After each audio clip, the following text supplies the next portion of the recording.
banned a major TV and radio network from saying certain things about the country's left-leaning presidential candidate. The media outlet in question is the nation's largest conservative station.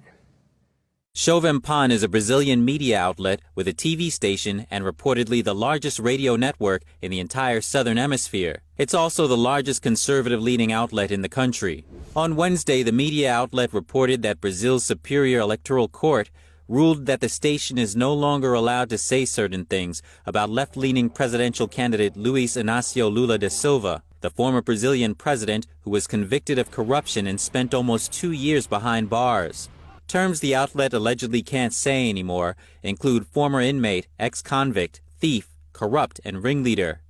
NTD spoke with Rodrigo Constantino, a Brazilian economist and political commentator living in Florida.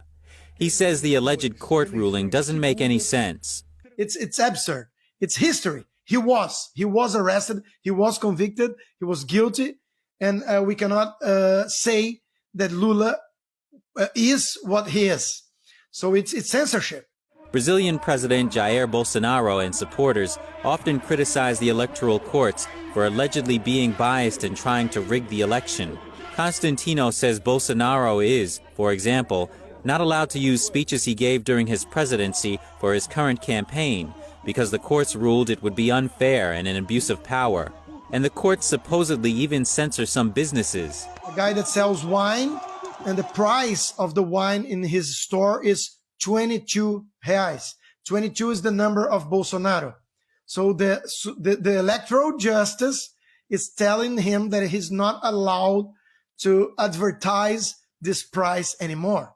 We also spoke with Joel Pinheiro, an economist and columnist for one of Brazil's largest newspapers. He says the details of the alleged court ruling against Jovem Pan are still unclear. I still haven't read that decision. I haven't met someone who has read it.